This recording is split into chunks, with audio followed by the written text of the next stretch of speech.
Well, hello everyone. I am making this video because I am new to the Battletech community, and being new to the Battletech community, I would like to play Battletech more with people. And as I've talked to some Battletech veterans, I found that a lot of them don't use Tabletop Simulator, mostly because they find it a little confusing or a little bit hard to manage. But what we're going to do today, it's a little different than other videos on this channel, is I'm going to show you how to set up a tabletop simulator game for Battletech. And by the end of this video, I think our learning objective will be to make a very simple... God, God damn it. Is to make a very simple Battletech map. And, yeah, we're gonna do that. Alright, first thing we want to do, this is the home screen of Tabletop Simulator. And what we're going to do is we're going to hit create, and we're going to hit single player for now. If you were to make a game with, playing with friends and stuff like that, you would hit multiplayer, and you would click on one of your saved games after you set it up here, but we're not going to do that right now. What we're going to do is we're going to go to Workshop, and I have all the mods I'm going to use, and a plus some other ones, in a Workshop collection in the links of this video. But right now, I'm going to go to my Battletech folder, which I set up before. To add something to a folder, you just click on it and say move, and you create a folder here. Battletech folder, and I am going to go to the mod called Battletech Beginner Box. And we're going to let it do its thing, and it's just going to load up. Now, this game right here is pretty simple. I feel like if you were to want to play the beginner scenario of Battletech, this is going to be a very easy way of doing it. You have one side has the Griffin, one side has the Wolverine, and you have your dice and your record sheets here. And say you you make use of jumping. You have your special custom dice here that you can select which side it is on, and same with running and all that. And to record damage, you can just clone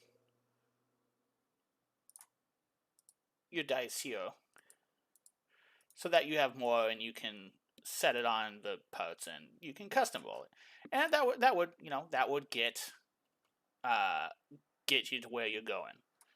You could 100% play the game that way. It might be a little bit clunky, but that is the the way to do it. And we're actually planning to use this board to play a beginner game of Battletech. Me and Bran, who is also on this channel, we're going to be playing a game, if not this week, then next week, learning Battletech as the board game. Because like I said, I'm new to it. I think the universe is really cool. And I've played some of the Battletech video game, which will also be up on this channel sooner rather than later. So if you are interested in that, you should check it out. Or subscribe, whatever. Anyway, enough pimping my own content. The clone tool for dice, any object actually. If you wanted another Wolverine, you could just hit clone and you can start placing, well actually these are Griffins. You can start placing Griffins anywhere. Alternatively, if you just want to do the whole big batch, you would say this, copy, and then Control V, much like any Word document. You have your copy, paste, anything like that. So this is, like I said, very, very simple way of doing it. What we're going to do is we're going to do some more advanced setup. Because while, yes, this is an easy way to play the game, you can get it set up literally within seconds. We are instead going to do something that's a little bit more, what's the word? A little bit more easy to use. So we're going to go to another Battletech mod, and we're going to load up Dave's Battletech. I do not know who Dave is, but I appreciate his work that he put on this map. And as you can see, it has a bigger map there. And it does have a grid. It cannot be seen, but we will go over that when we make terrain of how to show and hide that grid. and there is a grid on the board, and everything's sort of, you could place it on there. But this has a number of objects here, such as the shutdown, unconscious, immobile, spotter, all that. Armor internal trackers, which are very helpful. You can see here that what this does is it allows you to input a custom value. So say the head has 10 armor, you just do that. And this also comes with sheets and mechs. You might need to dig through these sheets a little bit to find the one you're looking for, but once you find what you're looking for, we're just gonna have the basic Geno. We've got the model here. Q and E rotates it. WASD will move your camera, but you can also just mouse set it somewhere. Perfect. And we will go over locking objects and stuff like that later as well. Actually, why don't we just do it right now? So you have your armor tracker. We're going to use the Geno here. And we can just place it on our sheet. And we obviously, once we place it on a sheet, we don't want the sheet or this moving. So we're just going to select both. And we're going to hit L. And L locks it in place. So as you see, I'm trying to click on it and move it, and it will not move. But you can still interact with it. This way you can set up all your sheets, and you can place the armor tracker, and you're good to go. Nothing's going to accidentally move or fall off the table or anything like that. And as you may have seen, this object here, while being a very nice model for a dropship, is also, in fact, the mechs and the sheets. This here is further resources, and this here is, city tech stuff. And what those function as is these actually function as these bags, which hold items inside of them. So as you see, you can pull an object out, and this one happens to be infinite, so you can keep pulling these armor trackers out forever. And we got record sheet counters here, which is, that's, track heat, and bags can go within bags, and you can track your ammo, and all of that. But say you wanted to play on the previous map, and you just want some of these objects, you don't need all of this. What you can do, and this will be a very important part of using Tabletop Simulator, you can take one of these armor trackers, or anything else, this calculator, whatever object you have, and you just right click on it, and you say Save Object. And we're going to save it to Battletech, and we're going to put Video Tracker. Doesn't need to be this name, obviously, but we're just going to name it Video Tracker. So now if you go up to Objects, Saved Objects, wherever you saved it to, we have Video Tracker. And you can do this with one object or a whole bag. Video Tracker bag. And that way, when we load into the other game, Objects, Saved Objects, Battletech, Video Tracker bag. There it is. And you can do that with a big dropship or the City Tech model or any of that from that particular game. Most workshop stuff is formatted in the sort of like a save file, so you just open up a game and it has objects in it, and you will take the objects from that game and you can use it into other games, or you can make your own games with various different objects. And what we're going to do next is we are going to go to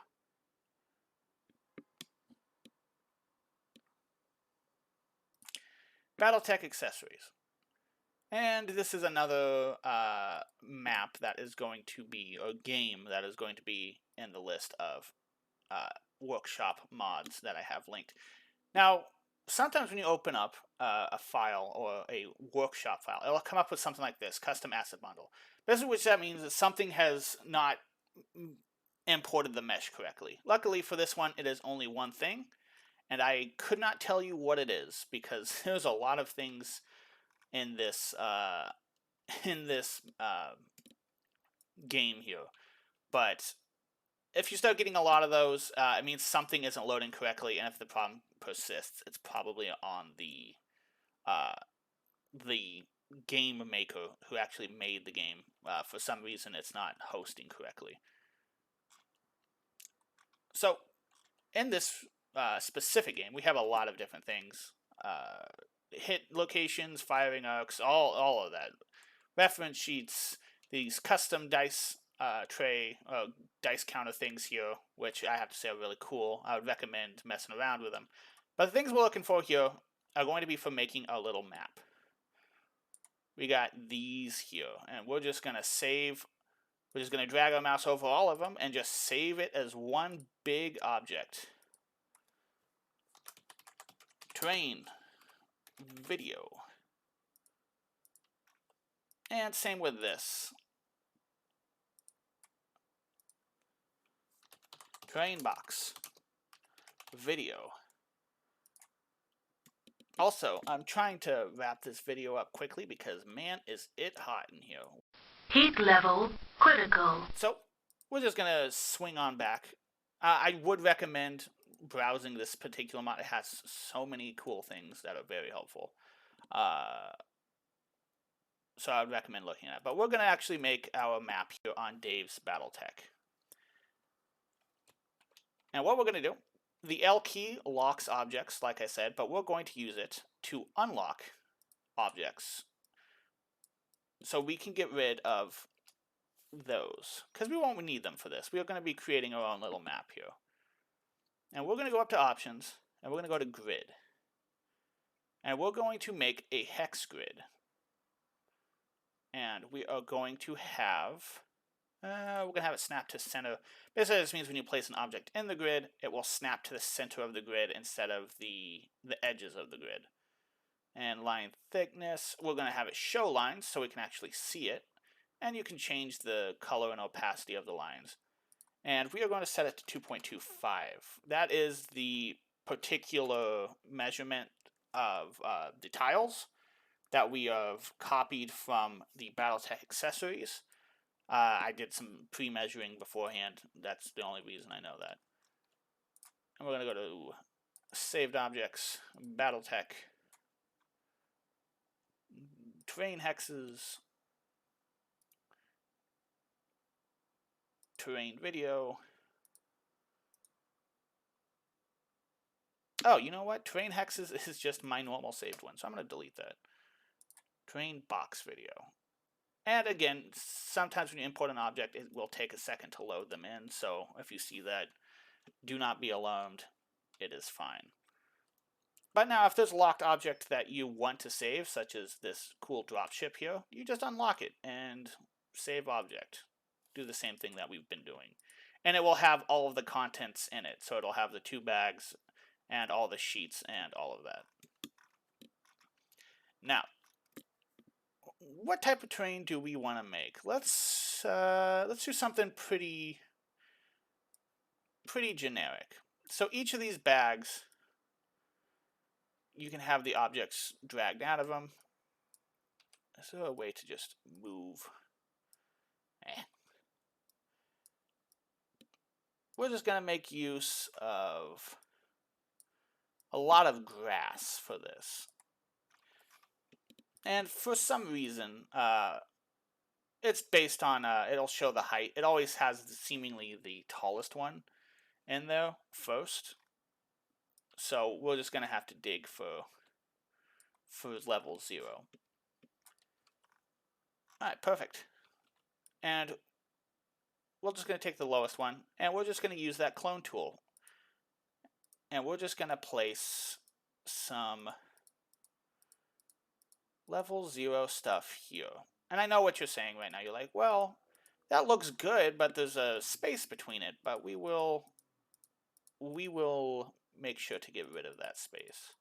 You know what? I'm just going to make a map that's just kind of a hill. So I'm going to have a nice outer area of grass, and I stacked one on top of the other. That's fine. We can clear that up in a second. And in the center, I'm going to have a little mountain. we go to level 1.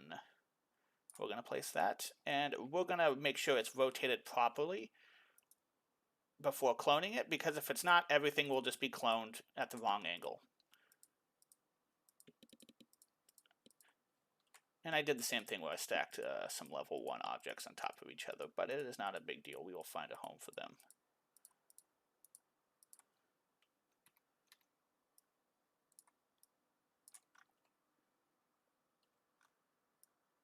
Yeah, perfect. And then we're just going to finish it off with level 2 stuff in the center. It's not going to be a very inspired map, but it will serve its purpose. Actually, we could put some... we could put a little lake or something in the center, like a volcanic crater or something like that. Why don't we do that? That might be kind of cool. So what I'll do is I'll put some level 1 terrain in the center here. And then we'll go to the water hexes. Depth 1. And we will clone that, and we will put that there. Perfect. And now I know what you're saying. You're looking at it and you're saying, well, that's not a very good map. There's a lot of holes in it, and not only that, everything's loose. You know, if I were to place a battle mech on there, it might just fall off. But what we're going to do, we are going to do this, select everything, and then a very handy tool as well is with these all selected. Well, with these all selected, we're going to hit L, and before we click off of anything, because once things are locked, it becomes impossible to select them as a big group again, which I found out. We are going to right click on it, and we are going to hit scale up. And as you see, they get a little bit fatter, and they all lock into place like this. Perfect. And as you can see, I selected everything, but since these are the only unlocked ones, get that out of here. Since these are the only unlocked ones, they are the only ones selected, and we're going to do the same for these. And look at that. That already looks pretty dang good. And then we're going to use some of the force terrain from this force terrain box, and we're just going to place it on there. And that looks great. We're just going to clone this, but there's tons of stuff in here. The only one thing I would like to mention, and I find kind of strange, is the snow and ice terrain box here. It has snow and ice terrain in it, but it does require some digging for some reason.